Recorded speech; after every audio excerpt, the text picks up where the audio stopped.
Haleluya, shalom semua. Haleluya. Mari pada pagi hari ini saya mau ajak kita semua dimanapun kita berada, mari kita mau teruskan naik pujian dan sukacita kita pada pagi hari ini kepada Tuhan kita. Amin. Karena Tuhan adalah satu-satunya alasan juga untuk kita memuji Dia pada pagi hari ini. Amin.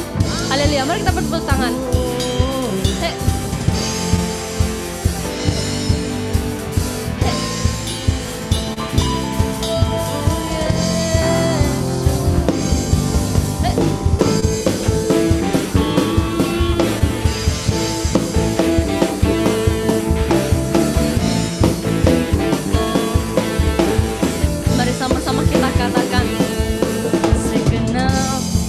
Langkah kami tertuju, oh yes Lord, berlari dari segala penjuru, mendekat kepada Sang Penebus, sucikan dengan cahaya terang-Mu. Mari sama-sama kita katakan, oh Yesus, Kau berkuasa untuk selamanya.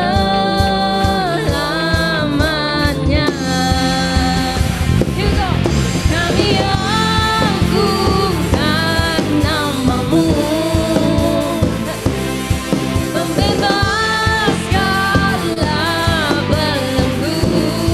Hanya Kau Yesus, satu alasan kami datang untuk menyembah-Mu. Come on everybody, mari kita bertepuk tangan untuk Tuhan kita.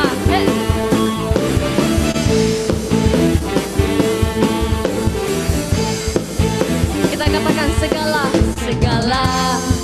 ikatan telah terbuka dan semua dosa Kau telah hancurkan. Yes, God. Karena hanya Kau Sang Penebus dapat dengan cahaya terang-Mu. Oh Yesus, oh Yesus, Kau berkuasa untuk selamanya. Mari kita naikkan puji kita. Agungkan nama-Mu, pembebas segala belenggu. Hanya Kau Yesus, hanya Yesus, Kau satu alasan kami datang kepadamu. Yes Lord, menyembah-Mu.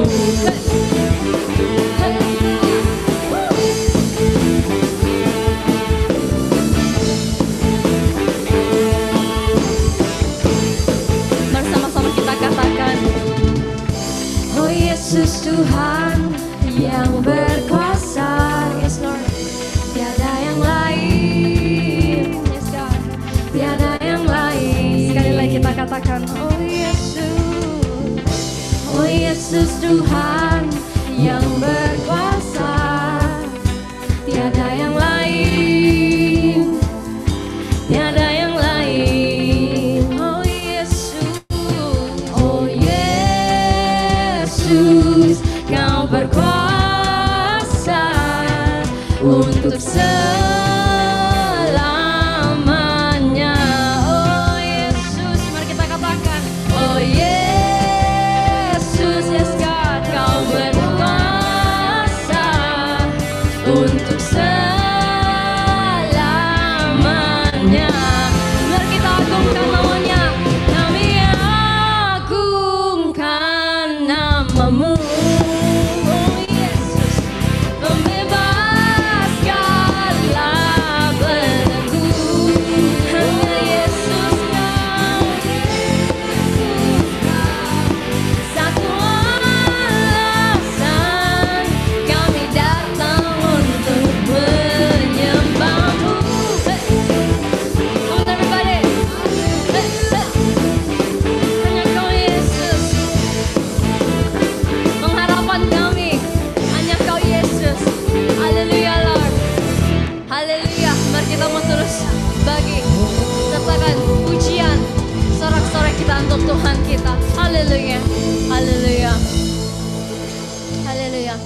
Mari pada saat ini kita mau terus menyembah Tuhan,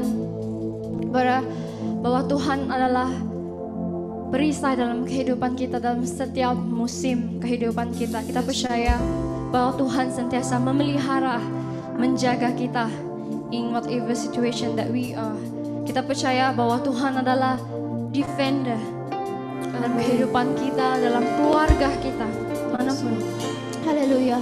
Mari pada saat ini, mari kita angkat ucapan syukur kita pada pagi hari ini. Let's we want to thank the Lord.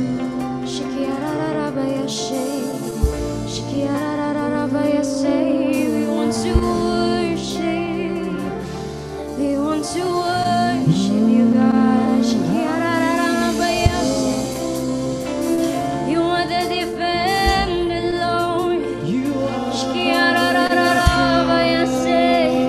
As we long to worship you, God. As we long to worship you, Lord. There's nothing, there's no one like you, Lord. There's no one like you, God.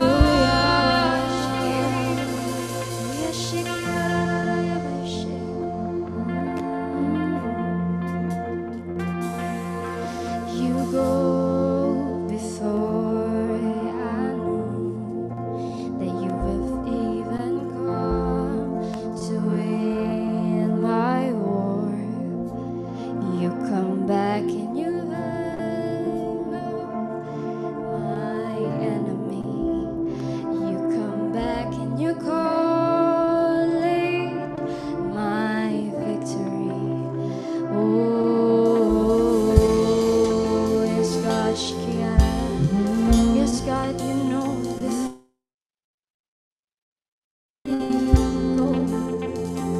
Mari sekali lagi kita katakan. You go before I know that you have come to win my war.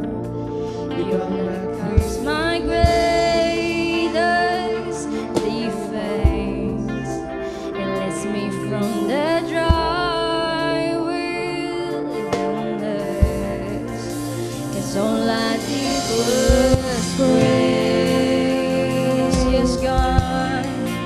And all I did was worship.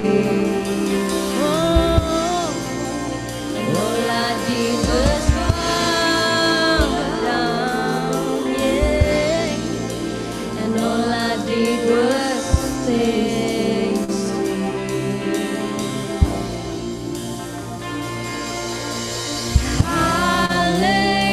Hallelujah, you have set me so much better this way.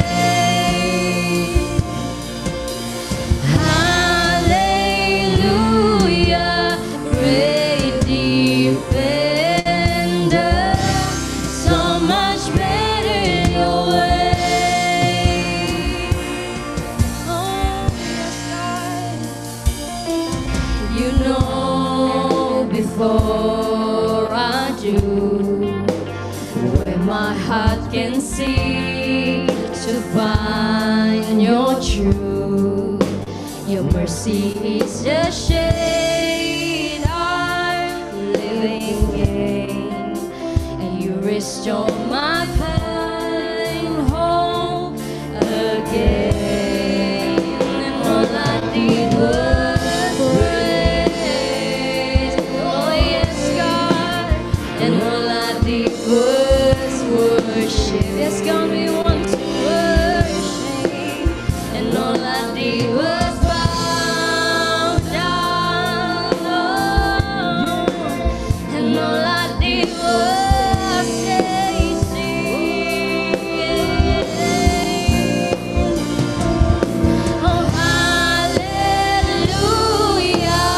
you have set me so much better this way. Oh, yes, God. Oh, hallelujah, you have been so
When I thought I lost me, you know where I left me.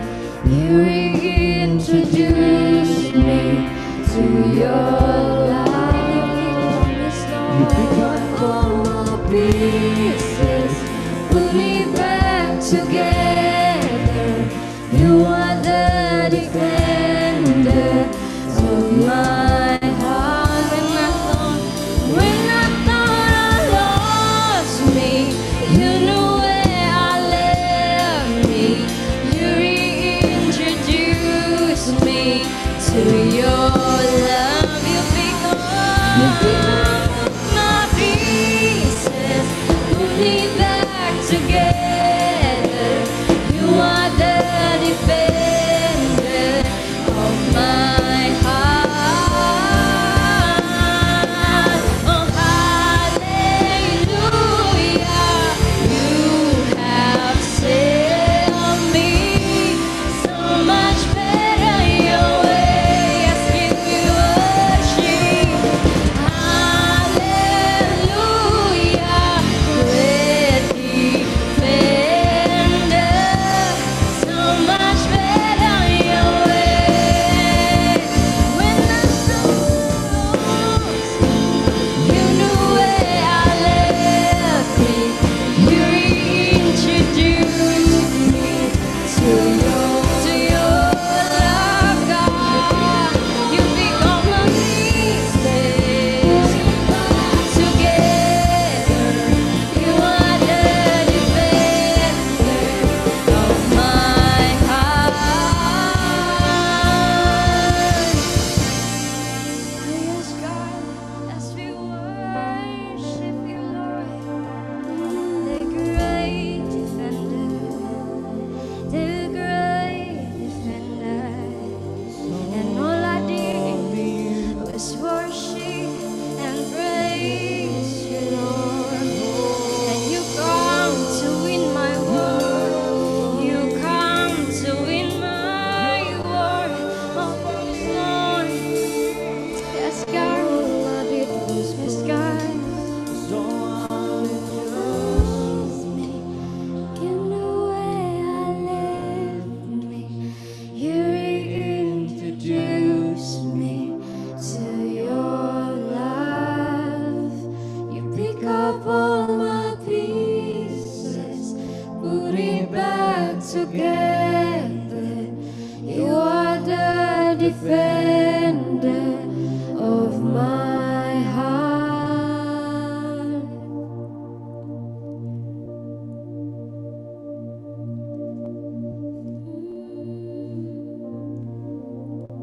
Hallelujah, you have set me so much better your way. Let's we worship him. Hallelujah, great defender, so much better your way. Let's we worship him. Hallelujah, you have set me so much better your way. Yes, God. Hallelujah, great defender, so much better your way.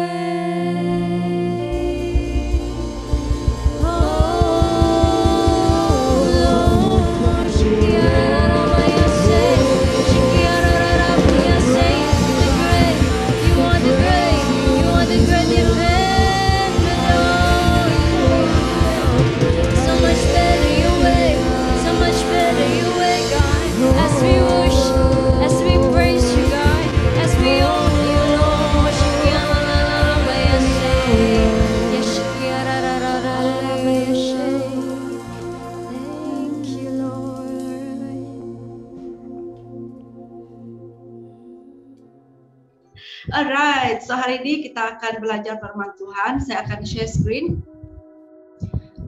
Minggu ini adalah minggu kedua di mana kita belajar tentang firman Tuhan, di mana tema kita pada bulan ini adalah unshakable ataupun tidak tergoyahkan, tak tergoyahkan. Alright, kalau dalam bahasa Malaysia tidak tergoyahkan. Alright, so saya percaya last week kita sudah belajar tentang unshakable daripada senior pastor kita, Pastor Perry, dan dia sudah menerangkan bahwa dalam dunia ini tidak ada benda pun yang yang mampu bertahan. Semuanya shakeable.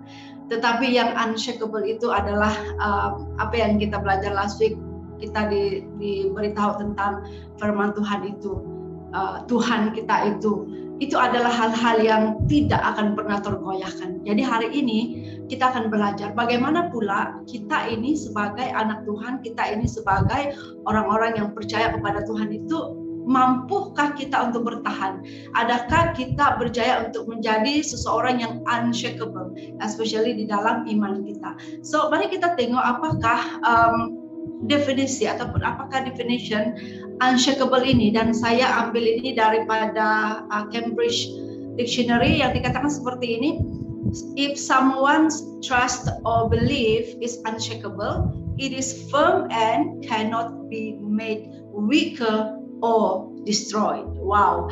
Kalau kita punya iman atau kepercayaan kita itu unshakable, itu akan sangat firm, dia solid. Dia tidak akan lemah dan tidak akan terdestroy, terhancur, termusnah. Oh my goodness. Alright, so adakah, mari kita coba tengok atau kita perhatikan atau kita reflect sedikit iman kita, kepercayaan kita kepada Tuhan. Adakah selama ini iman saya sudah cukup kuat? Adakah selama ini iman saya ini sudah cukup firm? Adakah selama ini saya sudah cukup kuat di dalam iman dan kepercayaan saya? Begitu. Alright, dan satu hal yang paling simple yang saya nampak ketika dalam Som hari itu kan, ketika Pastor Perry buat kelas Christian Foundation, dan soalan pertama yang ditanya adalah, yakinkah kamu bahwa kamu selamat? Dan saya tanya anak saya, Beryl, kamu yakinkah Beryl kamu selamat? Yes, I'm sure, dia bilang, dia sangat confirm. Why? I'm sure, dia bilang begitu. Kemudian dia dengarlah jawaban dari yang lain. So macam-macam jawaban kan. Dan tiba-tiba pastor tanya dia, Beryl, are you sure? Dia bilang begitu kan, yang kamu akan selamat. Tiba-tiba dia tukar jawaban dan dia bilang begini, no, dia cakap begitu kan. So saya terkejut. Tadi saya tanya, kau cakap sure, sekarang kau cakap kau tidak sure. Dan sudah habis dia jawab itu kan, dia bagi tahu. Sebab most of them they say they are not sure, dia bilang. Jadi saya tukar jawaban saya. Nah, di sana saya terpukul. Maksudnya di sini adalah mungkin hari ini kita pikir, atau mungkin hari ini saya pikir, oh iman saya ini cukup kuat, saya cukup solid, saya cukup firm, saya tidak akan tergoyahkan. Mungkin kita ada pikiran seperti itu. Tapi adakah ketika kita diperhadapkan dengan hal-hal yang mungkin yang kita tidak pernah terpikir pun akan terjadi dalam hidup kita, adakah kita masih firm, adakah kita masih kuat, adakah kita masih unshakable, atau sebaliknya? Mari kita lihat apakah hal-hal yang selalunya, ini yang paling simple, yang secara singkat yang saya boleh sampaikan kepada kita, apakah hal-hal yang membuatkan kita goyah dalam iman. Oke, mari kita tengok. Yang pertama adalah kesusahan hidup. Ketika kita diperhadapkan dengan begitu susahnya kehidupan, itu juga boleh membuatkan kita goyah. Itu akan membuatkan kita question God. Itu membuatkan kita bertanya, Tuhan, kenapa saya harus mengalami seperti ini? Dan mungkin kita akan mulai hilang kepercayaan, mungkin kita mulai hilang iman, dan yang paling menyedihkan disebabkan hal ini mungkin kita akan meninggalkan Tuhan. Yang kedua, penyakit. Kadang-kadang kita ketika kita diberitahu yang mungkin kita ada penyakit yang kita pikir yang kita ini sehat, tetapi tiba-tiba kita diberitahu yang kita ini sakit.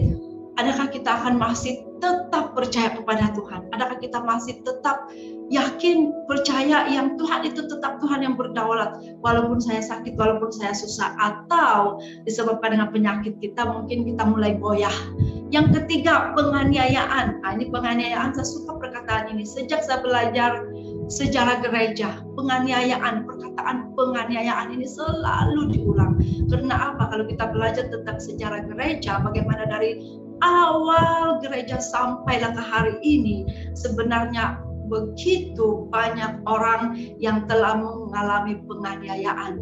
Dan walaupun mereka di tengah-tengah penganiayaan, kenapa gereja masih ada hari ini? Kenapa kita masih ada hari ini? Disebabkan ada orang-orang yang unshakable. Ada orang-orang yang memilih untuk terus mempertahankan iman mereka walaupun mereka diperhadapkan dengan penganiayaan. Bagaimana dengan kita? Mungkin hari ini kita tidak nampak, mungkin tidak begitu jelas apakah jenis penganiayaan, tetapi indirectly, secara tidak automatically, sebenarnya kita mengalami banyak penganiayaan.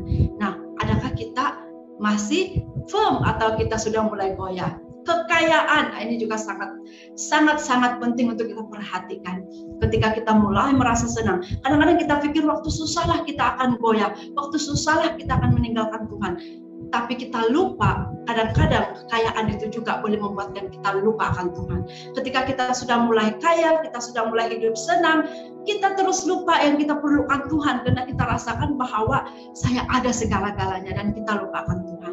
Dan yang terakhir, cinta. Nah, ini kita tidak boleh nafikan. Mungkin kita ketawa, mungkin kita senyum, tetapi ini adalah realitinya. Banyak orang di luar sana, bahkan mungkin di kalangan keluarga kita, di kalangan kawan-kawan kita, yang mereka iman mereka goyah, bahkan mungkin mereka meninggalkan Tuhan disebabkan oleh yang namanya cinta. Alright, so mari kita tanya diri kita, adakah kita betul-betul solid, firm, unshakable dengan iman kita? Nah, hari ini mari kita belajar, ada 3 pribadi di dalam Alkitab yang saya mau kita belajar hari ini, di mana mereka ini adalah orang-orang yang saya percaya, dan ini adalah yang kita nampak bahwa mereka ini adalah pribadi yang sungguh-sungguh unshakable ketika mereka berhadapan dengan sesuatu yang sangat luar biasa dalam hidup mereka. Saya akan baca untuk kita dalam Daniel pasal 3 ayat 16 hingga 18. Alright, kamu boleh baca di dalam screen ini juga. Saya baca untuk kita ayat 16. Lalu Sadrak, Mesak, dan Abednego menjawab Raja Nebukadnezar, tidak ada gunanya kami memberi jawab kepada Tuanku dalam hal ini. Jika Allah kami yang kami puja sanggup melepaskan kami, maka Ia akan melepaskan kami dari perapian yang menyala-nyala. Ingat, perapian yang menyala-nyala itu. Dan dari dalam tanganmu, ya Raja. Tetapi seandainya tidak, ingat perkataan ini, tetapi seandainya tidak, hendaklah Tuanku mengetahui, ya Raja, bahwa kami tidak akan memuja dewa Tuanku dan tidak akan menyembah patung emas yang Tuanku dirikan itu. Katakan wow, amazing. Berapa kali kita baca ayat firman Tuhan ini, still saya akan rasa amazed ketika membaca dan membayangkan. Imagine kamu adalah Sadrak atau Mesak atau Abednego. Imagine kamu yang berada di tempat itu. Lampu lilin yang kecil itu pun hari itu saya nampak orang padam dengan ini. Dia pergi begitu padam lilin, api lilin itu kan, tuh saya rasa macam begitu, tidak panas kan tuh. Bayangkan dengan perapian yang menyala-nyala. Nah, ini adalah gambar yang saya sempat cari dan kita imagine bagaimana rupa tempat perapian di mana mereka dimasukkan ke dalam itu. Dan even lampu lilin yang kecil itu pun kalau kita pegang itu sudah cukup panas. Apatah lagi kalau dalam keadaan seperti ini. Tetapi ada 3 perkara, ada 3 hal yang saya dapat ambil daripada ayat ini. Kenapa mereka tidak tergoyahkan? Kenapa mereka sanggup dimasukkan ke dalam perapian api, di perapian yang menyala-nyala ini. Why? Alright, mari kita tengok ada 3 hal yang kita akan belajar yang membuatkan mereka sanggup dimasukkan ke dalam itu. Yang pertama adalah conviction.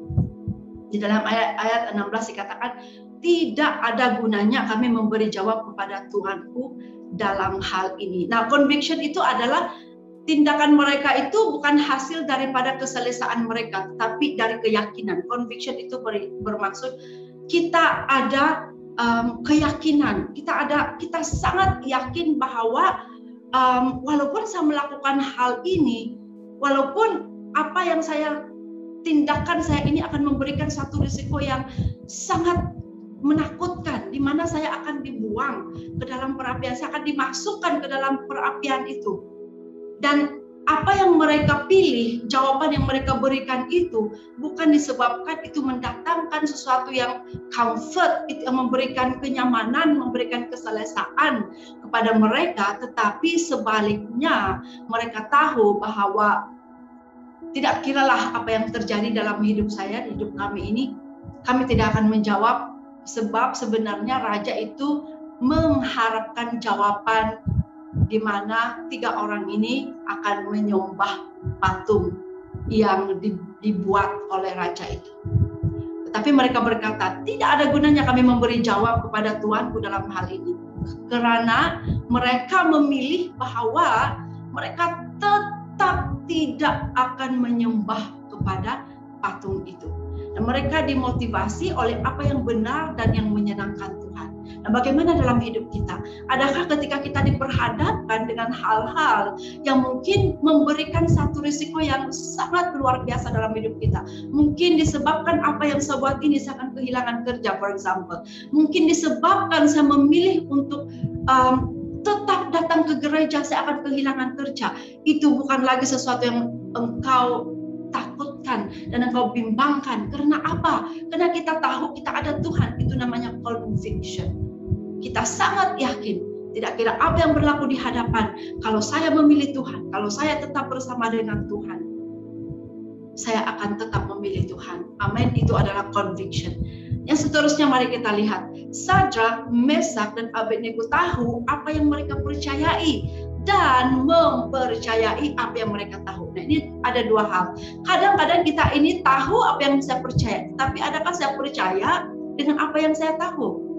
Kita tahu bahwa saya tahu yang Tuhan itu maha besar, Tuhan itu boleh melakukan apapun. Tetapi adakah saya betul-betul mempercayai yang Tuhan itu mau melakukan itu? Itu adalah 2 hal yang berbeda. Kepastian mereka yang mendalam mengenai kehendak Tuhan bermaksud mereka menghargai perintah Tuhan jauh melebihi kehidupan mereka sendiri. Itu namanya conviction. Di dalam hidup kita, untuk kita mau firm, untuk kita mau solid, untuk kita mau unshakable dalam iman kita, iman percaya kita kepada Tuhan. Satu hal yang kita harus yakin, satu hal yang harus kita buat adalah mari kita sungguh-sungguh percaya apa yang kita tahu. Dan apa yang kita tahu selama ini, Tuhan kita itu Tuhan yang luar biasa. Amin. Tuhan mampu melepaskan kita. Tuhan mampu melakukan jauh lebih besar daripada apa yang kita harapkan dan kita doakan.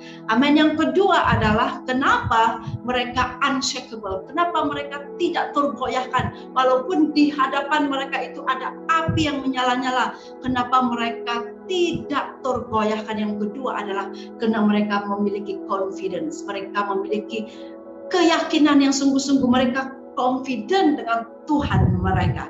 Dan di dalam ayat 17 dikatakan, Ia akan melepaskan kami dari perapian yang menyala-nyala itu dan dari dalam tanganmu ya Raja. Nah, ini iman mereka. Ini apa yang mereka percayai. Dia, Tuhan akan melepaskan kami dari perapian yang menyala-nyala itu. Mereka didorong oleh kepercayaan pada kemampuan Tuhan. Mereka melayani Tuhan yang mampu melakukan sesuatu yang luar biasa, jauh melebihi semua yang dapat mereka doakan atau pikirkan. Amin. Bagaimana dengan kita? Adakah selama ini kita sungguh-sungguh yakin bahwa Tuhan itu akan melepaskan kita? Nah, banyak hal dalam dunia ini yang membuatkan kita terpaksa atau mungkin kita harus duduk berpikir dan membuat pilihan-pilihan dalam hidup. Dan kadang-kadang hal itu membuatkan kita kurang keyakinan. Kadang-kadang hal-hal itu membuatkan kita mulai hilang keyakinan kita kepada Tuhan. Apalagi ketika kita diperhadapkan dengan hal-hal yang boleh kita katakan soal antara hidup dan mati, for example, alright. Kadang-kadang kita diperhadapkan dengan situasi-situasi di mana kalau ada pepatah Melayu mengatakan yang kalau di luar segan ditelan mati, something begitu kan tuh, astaga lupa dia punya. Kadang-kadang kita di dalam situasi di mana di ujung tanduk yang kita rasa macam kalau kita membuat ini saya akan begini, tapi kalau saya buat ini pun saya akan tetap ada hal yang tidak baik akan berlaku dengan saya. Nah, bagaimana dengan kita? Adakah kita akan tetap meletakkan our confidence di dalam tangan Tuhan yang melakukan jauh lebih baik daripada apa yang kita pernah pikirkan dan yang kita doakan? Adakah kita selama ini memiliki iman yang cukup kuat, yang cukup solid, unshakable faith di hadapan Tuhan ketika kita diperhadapkan dengan hal-hal yang mungkin melibatkan pekerjaan kita, yang mungkin melibatkan, for example, hari ini mungkin Anda diperhadapkan dengan dibuang kerja atau tidak dibuang kerja. Kalau kamu buat ini, kamu dibuang kerja. Kalau kamu buat ini, kamu tidak akan dibuang kerja, for example. Dan mungkin kalau kamu memilih kamu dibuang kerja, kamu mulai ingat rumah harus dibayar, anak-anak harus diberi makan, ada komitmen kereta PTN, banyak komitmen yang kamu harus pikirkan. Dan ketika itu berkaitan dengan iman kita, for example, adakah kita tetap memilih Tuhan atau adakah kita memilih untuk tidak kiralah biarlah di luar saya ikut ini, tetapi di dalam saya Tuhan tahu hati saya, Tuhan tahu di dalam saya ini tetap percaya dengan Tuhan. Dan itu another thing. Kalau di luar kamu bilang saya melakukan ini, tapi di dalam saya tetap ada Tuhan, adakah itu menunjukkan bahwa kita masih solid, kita masih unshakable dalam iman kita? Mungkin di dalam hatimu masih kepada Tuhan, tetapi bagaimana dengan orang-orang yang melihat apa yang kau perbuat? Adakah mereka akan merasa, wow, saya diberkati? Atau adakah orang yang melihat itu akan merasakan, kenapa dia begini? Kenapa dia mulai meninggalkan Tuhan? Sedangkan mungkin di dalam hati kamu katakan, saya masih percaya Tuhan. Di dalam saya ini tetap ada Tuhan. Tetapi perbuatan, keputusan, tindakan kita itu mungkin menunjukkan bahwa kita ini seolah-olah tidak lagi percaya kepada Tuhan. Nah, di mana? Adakah kita masih tetap di dalam confidence kita bahwa Tuhan mampu melakukan apapun di dalam hidup saya, walaupun saya terpaksa kehilangan itu dan ini, walaupun semuanya akan diambil daripada saya akan tetap ikut Tuhan. Saat ingat lagi lagu Give Me Jesus, ketika everything else diambil daripadaku, it's okay, yang penting kamu berikan Tuhan, give me Jesus. Ini sangat berkaitan dengan confidence hari ini. Tidak kira apa yang terjadi, adakah kita tetap meletakkan kepercayaan iman kita di dalam Tuhan yang tidak akan tergoyahkan. Yang terakhir, mari kita belajar. Saya lupa, ada di dalam Yeremia 32 ayat 17 dikatakan, tidak satu apapun yang mustahil bagimu. Ini Yeremia berkatakan kepada Tuhan. Dan saya percaya Sadrak, Mesak, Abednego, mereka tahu bahwa di dalam Tuhan itu tidak ada yang mustahil. Walaupun right, mereka harus dibuang ke perapian itu, mereka tetap percaya bahwa di dalam Tuhan itu tidak ada yang mustahil. Nah, yang ketiga ini sangat tricky. Yang ketiga ini komitmen. Di dalam ayat 18 dikatakan, tetapi seandainya tidak. What if? Begitu kan? Bagaimana kalau tidak? Bagaimana kalau Tuhan itu tidak lepaskan mereka dari perapian? Bagaimana? Pernahkah kita pikir? Bagaimana dalam cerita Daniel ini kalau mereka yang dimasukkan dalam perapian itu mereka tidak, Tuhan membuat keputusan untuk mereka mati di sana. Apakah yang akan terjadi? Adakah kita akan mulai hilang keyakinan kepada Tuhan, atau adakah iman kita dikuatkan melalui perbuatan-perbuatan mereka? Saya percaya kalaupun di dalam cerita itu mungkin Tuhan tidak selamatkan mereka, adakah kita tetap dikuatkan? Saya percaya 100% kita tetap dikuatkan. Kita dikuatkan oleh iman 3 orang ini. Dan di sini dikatakan, mereka mengatakan seperti ini, tetapi seandainya tidak. Sebelum itu 17 dikatakan, kami percaya Tuhan akan melepaskan kami. Ayat 18 dikatakan, tetapi seandainya tidak. Kalau tidak pun Tuhan selamatkan kami. Dikatakan di sini, hendaklah Tuanku mengetahui bahwa kami tidak akan memuja dewa Tuanku dan tidak akan menyembah patung emas yang Tuanku dirikan itu. Wow, katakan wow. Apa itu komitmen? Ketika kita berkata tentang komitmen, saya selalu diingatkan tentang perkawinan. Sebab perkawinan itu selalu diikat dengan komitmen. Komitmen di mana tidak akan ada satupun yang dapat memisahkan. Sakit, penyakit, susah, senang, tidak akan dapat memisahkan kecuali maut. Itu saja yang dapat memisahkan kalau dalam perkawinan. Nah, bagaimana komitmen kita dengan Tuhan? Di sini dikatakan dalam, saya sempat cari dalam dictionary apa maksudnya, the state or quality of being dedicated to a cause, activity, etc. That mean kalau kita berkata tentang komitmen, kita memiliki satu quality komitmen yang kita ini sudah dedicate our life kepada orang yang kita committed itu. Hari ini kita berbicara tentang komitmen kita kepada Tuhan. Sejauh mana Anda commit atau dedicate, atau sejauh mana kita devoted kepada Tuhan kita. Dan itu menentukan iman kita ini unshakable atau shakable. Alright, mari kita lihat. Kita harus dan selalu memberikan penekanan kepada Dia mampu. Maksudnya Tuhan mampu, Dia akan melakukan. Karena Tuhan itu memang mampu, amin. Tetapi pada waktu-waktu ini, pada hari-hari ini, apa yang kita alami hari ini, kita juga harus menekankan hal ini. Tetapi jika tidak, karena Tuhan bekerja sesuai kehendak dan rencananya. Walaupun Dia tidak bekerja sesuai yang kita mahukan, komitmen kita tetap sama, kita tetap percaya kepada yang terbaik dari Tuhan. Amin. Hari-hari ini kenapa begitu banyak orang yang mengalami depresi, begitu banyak orang yang mengalami anxiety, bahkan mereka banyak yang menyalahkan Tuhan ketika banyak hal yang terjadi. Kenapa itu terjadi? Karena apa? Mereka lupa bahwa, atau mungkin kita juga kadang-kadang lupa bahwa Tuhan itu bekerja sesuai dengan kehendak dan rencananya. Dia tahu yang terbaik untuk kita. Kalaupun hari ini kita diperhadapkan dengan mungkin masalah, kalaupun hari ini mungkin kita diperhadapkan dengan mungkin hal-hal yang begitu membuatkan kita jatuh, yang membuatkan kita depresi, yang membuatkan kita down, Tuhan mau kita tetap ingat bahwa Tuhan tetap berdaulat. Dan Tuhan mau kita melihat di sebalik semua yang terjadi, di sebalik penderitaan, kesusahan, kesulitan, penyakit, apapun yang terjadi, Tuhan mau kita tetap melihat ada Tuhan di sebalik semuanya itu. Dan saya percaya ketika kita melihat Tuhan di sebalik apapun yang terjadi, pada masa itulah kita akan bangkit daripada kesusahan-kesusahan hidup kita, bangkit dan tetap melayani dan tetap memuji Tuhan. Dan itu akan menjadi kekuatan bagi banyak orang di dalam dunia ini. Amin. Mari kita selalu ingat, kalaupun tidak terjadi sesuai dengan apa yang kita harapkan, ingat bahwa Tuhan itu berdaulat dan Dia tahu yang terbaik dalam hidup kita.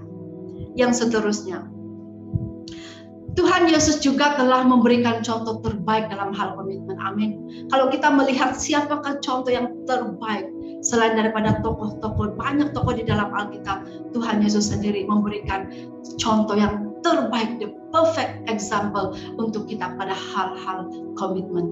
Komitmen Tuhan Yesus kepada Bapa dan komitmen Tuhan Yesus kepada manusia karena kasih yang begitu besar buat kita. Tuhan He obeyed His Heavenly Father. Jesus did the will of the Father. Dia siap mati untuk menyelamatkan kita. Itu adalah the perfect example tentang komitmen. Yesus mengalami penderitaan yang banyak dalam dunia ini. Semasa Dia masih di bumi, terlalu banyak. Kalau kita perhatikan penderitaan demi penderitaan, dia disangkal, dia ditolak, banyak hal yang dialami, dan yang akhirnya dia disalibkan, mati di kayu salib untuk menyelamatkan dosa kita. Itu menunjukkan komitmen yang terbaik, the perfect commitment. Sampai mati dia membawa komitmen itu. Karena apa? He obey Tuhan Allah Bapa, dan dia mengasihi kita sebagai manusia. Mari kita tengok video ini. 48 saat.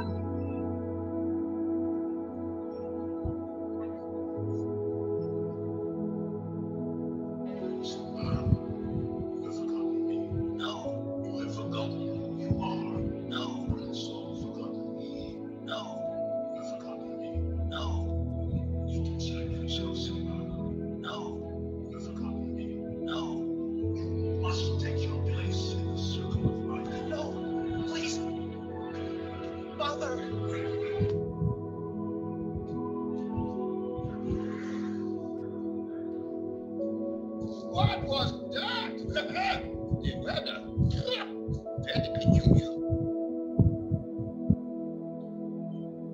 Alright, saya harap kamu boleh dengar suara daripada video itu tadi.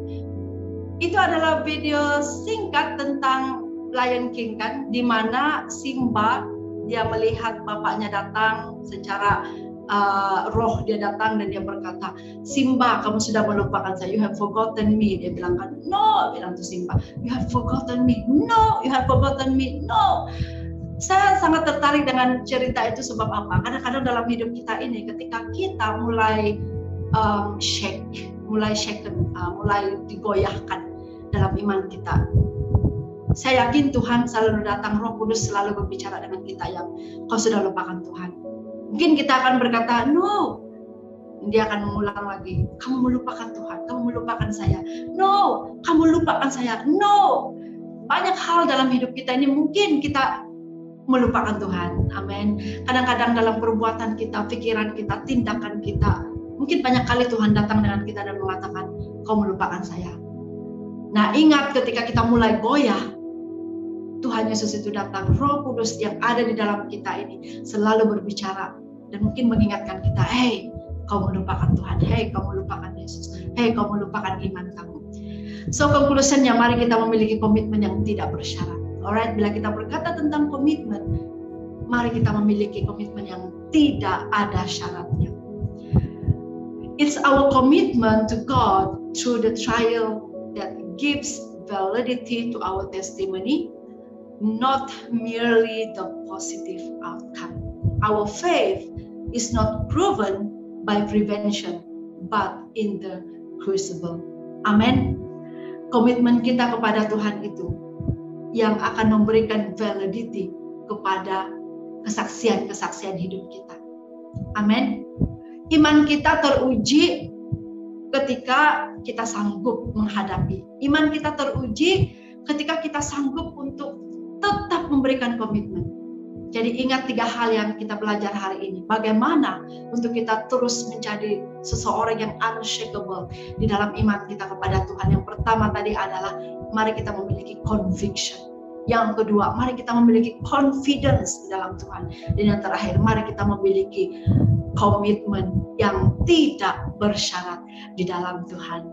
Amin semuanya. So itu sahaja sharing daripada saya hari ini dan saya harap kita diberkati. Dan sebelum kita mengakhiri sharing ini, saya ada sedikit kesaksian yang saya mau sharekan dengan kita. Bagaimana ketika saya mengalami hal yang saya rasa begitu menggoncangkan, ya saya boleh katakan ini begitu menggoncangkan iman yang kadang-kadang saya berpikir sama adakah Tuhan itu masih ada di sana? Adakah Tuhan, adakah kau masih mengasihi saya? Adakah kau masih setia dengan saya? Alright.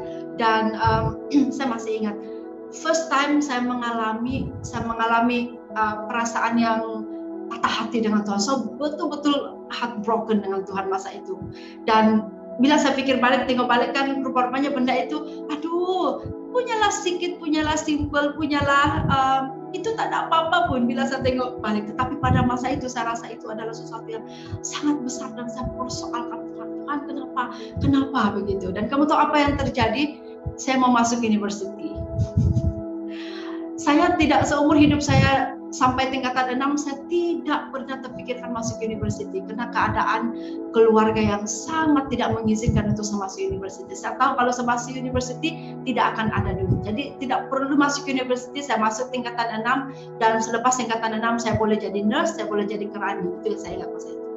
Tiba-tiba ada satu ketika kawan saya yang dapat jauh rendah daripada saya keputusan dia, dan saya agak bagus di dalam STPM saya, dia dapat university, saya tidak dapat. Dan itu masanya for the first time saya merasakan begitu kecewa dengan Tuhan. Dan saya mempersoalkan dia, Tuhan kau tidak adil, Tuhan kau begini-begini. Nah itu adalah masa pertama kali dalam hidup saya mengalami di mana saya betul-betul heartbroken dengan Tuhan. Dan masa itu saya mempersoalkan iman saya kepada Tuhan. Tapi kamu tahu apa yang terjadi? Selepas saya tahu bahwa kenapa saya belum mendapat offer. Kawan saya sudah habis satu semester di university, kemudian baru saya dapat offer. Dan pada waktu satu semester berlalu itu, saya belajar satu hal. Saya membaca satu buku dari Yusuf Roni. Saya tidak ingat apa tajuk dia, tetapi satu pelajaran yang saya dapat di sana dikatakan begini. Ketika engkau mengalami sesuatu, Tuhan mau engkau belajar. Ada sesuatu yang Tuhan mau kau belajar di sana. Selagi kau tidak dapat belajar, selagi kau tidak dapat tangkap apa yang Tuhan mau kau belajar di sana, mungkin kamu tidak akan overcome. Kamu akan mungkin stay di sana. Tetapi ketika saya tahu bahwa di dalam masalah ini, ketika saya mengalami heartbroken dengan Tuhan, sebenarnya saya mengalami kedekatan, kedalaman relationship saya dengan Tuhan. Dan akhirnya ketika saya sudah menangkap message itu, dan saya dapat offer di university masa itu, dan ketika pengalaman dalam satu semester saya bergumul dengan Tuhan itu, the next semester saya berada di Semenanjung Malaysia ini, datang dengan seorang yang sangat kampungan, yang tidak tahu apa-apa, yang datang ke sini tanpa handphone, dan kalau saya telepon pun saya tidak tahu siapa yang saya mau telepon, so mereka di kampung. Kamu tahu di situasi itu yang saya alami di sini. Sebenarnya dalam satu semester yang saya bergumul dengan Tuhan itu, Tuhan sedang mempersiapkan saya bahwa ketika saya beberapa semester, 6 semester yang saya akan alami di university pada masa akan datang itu, bekalan satu semester yang saya bergumul dengan Tuhan itu, di situ Tuhan memberikan jawaban demi jawaban dalam hidup saya. Jadi hari ini kalau Anda mungkin pernah mengalami hal-hal yang mungkin engkau bergumul dengan Tuhan, mungkin engkau sedang question Tuhan, mungkin engkau sedang mempersoalkan Tuhan kau tidak adil, mungkin engkau sedang berpikir Tuhan kenapa ini harus terjadi. Ingat, cari Tuhan. Ada yang Tuhan mau tunjukkan dengan kamu di sebalik masalah yang kamu sedang alami itu. Amin. Bukan untuk membuatkan kamu shaken, bukan untuk membuatkan kamu down, dan bukan untuk membuatkan kamu jatuh, tetapi saya percaya itu akan menguatkan sehingga the next level of your life kamu akan semakin kuat, semakin firm dan unshakable di dalam iman kamu. Amin. So mari kita sama-sama berdoa. Haleluya.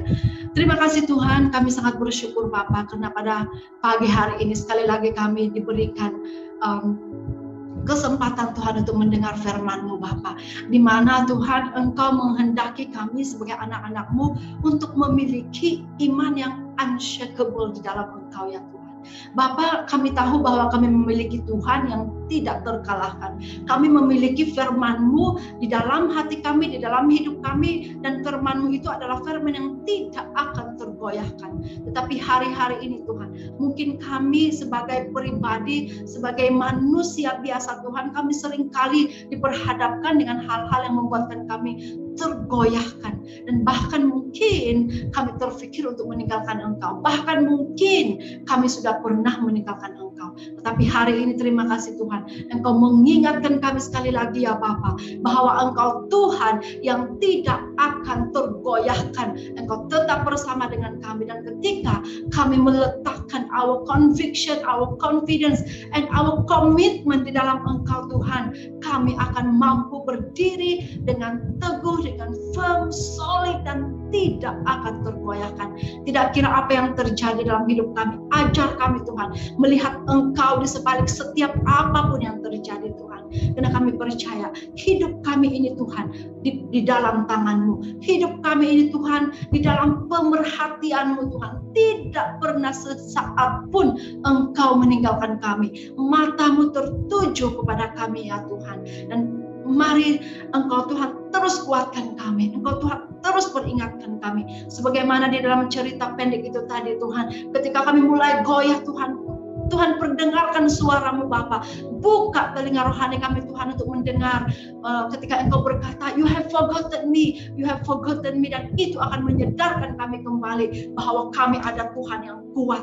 Di tengah-tengah dunia yang sangat jahat ini, kami ada Tuhan yang kuat, yang mampu melepaskan kami, yang mampu membuatkan kami bertahan atas apapun yang terjadi. Terima kasih Tuhan, terima kasih Bapa. Saya percaya anak-anak-Mu Tuhan yang mendengar firman-Mu hari ini, mereka akan berjalan kuat, berjalan dengan penuh teguh Tuhan di dalam sepanjang kehidupan mereka. Dan biar Tuhan mereka terus melihat Engkau sebagai Tuhan, satu-satunya Tuhan yang tidak akan pernah melepaskan mereka. Terima kasih Tuhan, segala pujian, segala hormat, segala kemuliaan kami kembalikan hanya di dalam nama Tuhan Yesus, Tuhan dan Juru Selamat kami. Pada semua yang percaya, sama-sama kita katakan amin. Haleluya, selesai sudah ibadah online kita pada minggu ini. Kita ada beberapa highlights. Yang pertama ialah Jom Pray Together yang akan diadakan pada setiap hari Rabu pada pukul 8 malam. Link boleh didapatkan daripada leader gereja masing-masing. Yang kedua ialah Tithes and Offering. Anda boleh salurkan persembahan Anda secara online transfer ke akaun yang tertera di skrin Anda pada saat ini. Jangan lupa untuk kongsikan resit transaksi kepada bendahari gereja cabang masing-masing. Itu sahaja highlights untuk minggu ini. Terima kasih, Tuhan memberkati. Stay home, stay safe. Jumpa lagi minggu hadapan.